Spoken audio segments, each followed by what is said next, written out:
हमें मुख्तलिफ हादसात में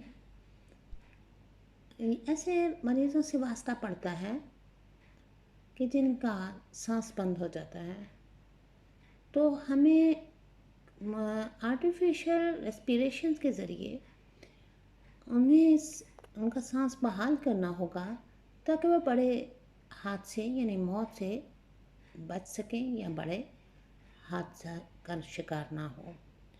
ज़िंदगी कायम रखने के लिए ऑक्सीजन बहुत ज़रूरी है।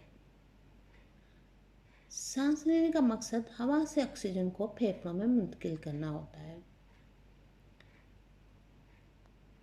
जहाँ से ये खून में शामिल होकर पूरी बॉडी में चली जाता है और हम सांस के ज़रिए ऑक्सीजन अंदर लेके जाते हैं और कार्बन डाइऑक्साइड को खारिज करते हैं।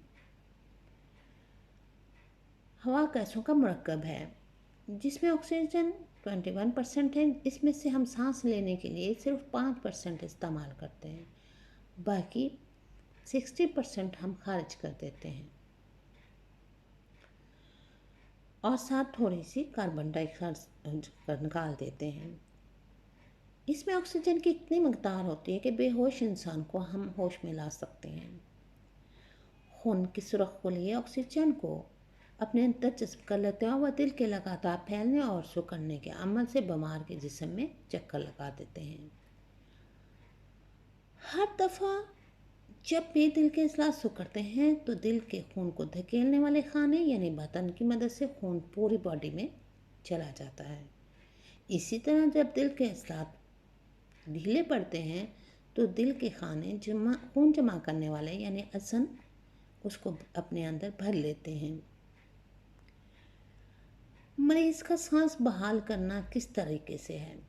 अगर मरीज़ को सांस ना आ रहा हो और ना ही दिल धड़क रहा हो तो आप इन दोनों को जल्द से जल्द बहाल करने की कोशिश करें, क्योंकि अगर ऑक्सीजन ख़ास तौर पर दिमाग के खुलियों को नहीं मुहैया होती, 3 मिनट के बाद हमारे दिमाग के खुलिये मर जाते हैं। हमें ABC का ख्याल रखना होगा: एयरवे, ब्रीथिंग और सर्कुलेशन। फिर इसके फेफड़ों में अपने मुंह के ज़रिए हवा भरें ताकि इसके खून में ऑक्सीजन शामिल हो सके और खून के दौरे को जारी करने के लिए इसकी छाती को ज़ोर से दबाएं और मसनूई तनफ़्फ़ुस देने से मरीज़ मज़ीद नुकसान से बच सकता है। ये अमल हर सूरत जारी रखा जाए।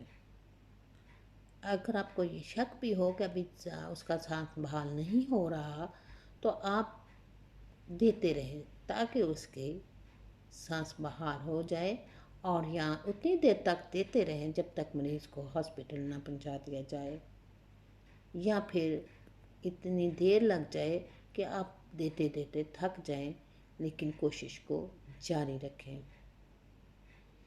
अगर मरीज़ को सांस नहीं आ रहा तो हमें किस तरह पता चलेगा, या उसके दिल नहीं धड़क रहा तो हम किस तरह जांच करेंगे?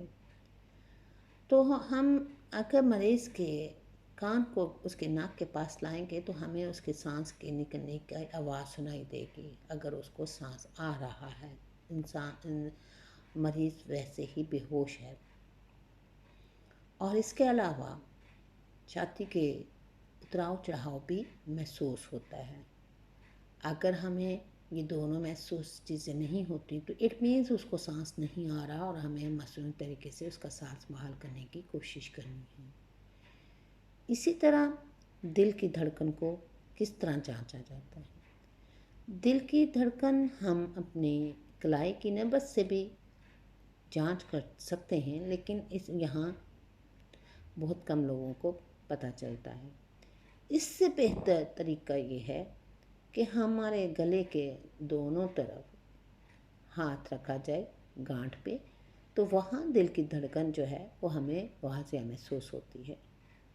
अगर उसका दिल धड़क रहा है तो हमें पता चल जाएगा, अगर नहीं धड़क रहा तो फिर इसी तरह हमें उसको सांस को बहाल करना है ताकि ऑक्सीजन उसके अंदर जाए और फेफड़ों में ऑक्सीजन जाएगी और फिर वहाँ से खून में शामिल होगी तो दिल काम करना शुरू कर देगा, ताकि इस मसनूई तरीके से हम किसी की जान बचाने में कामयाब हो सकें।